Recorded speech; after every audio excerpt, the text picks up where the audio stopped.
Hi guys, today I'm gonna start a new plan for my YouTube people.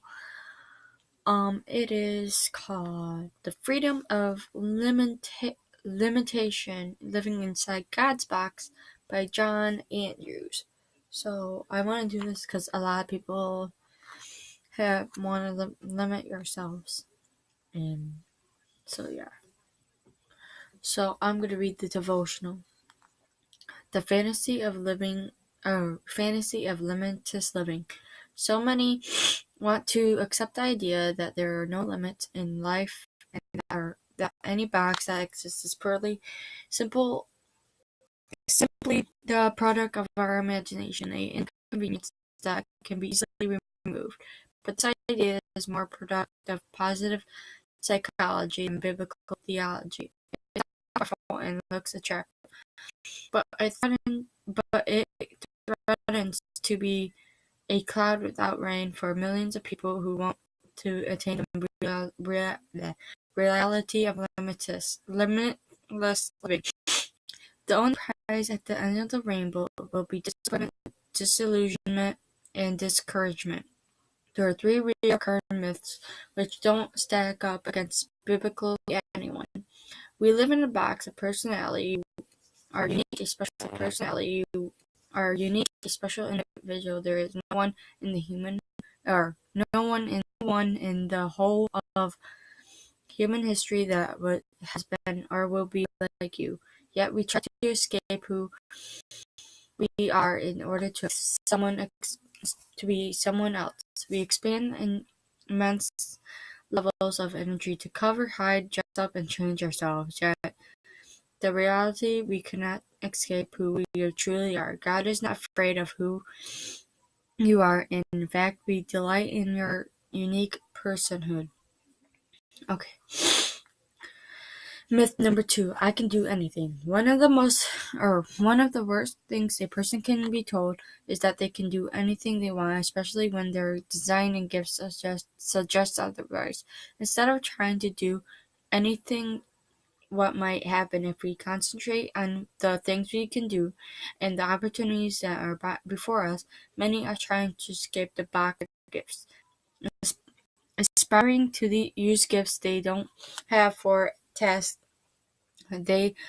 they're not designed for. What if we moved our focus from a thing to one thing?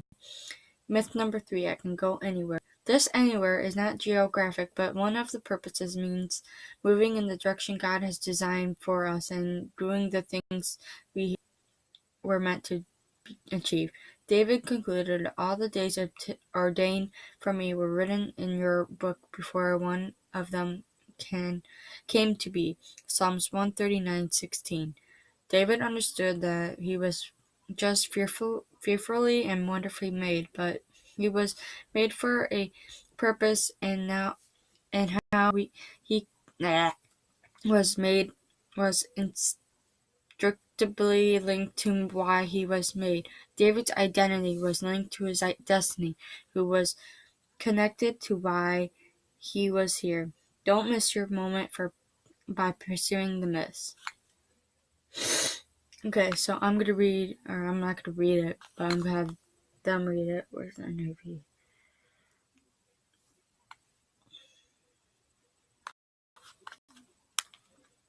I hope it doesn't. You have searched me, Lord, and you know me.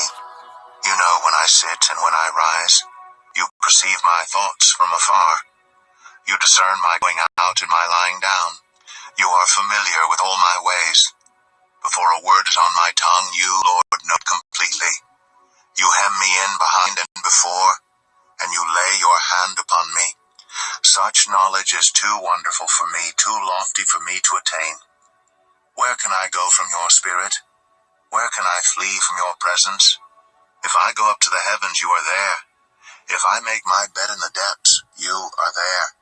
If I rise on the wings of the dawn, if I settle on the far side of the sea, even there your hand will guide me, your right hand will hold me fast.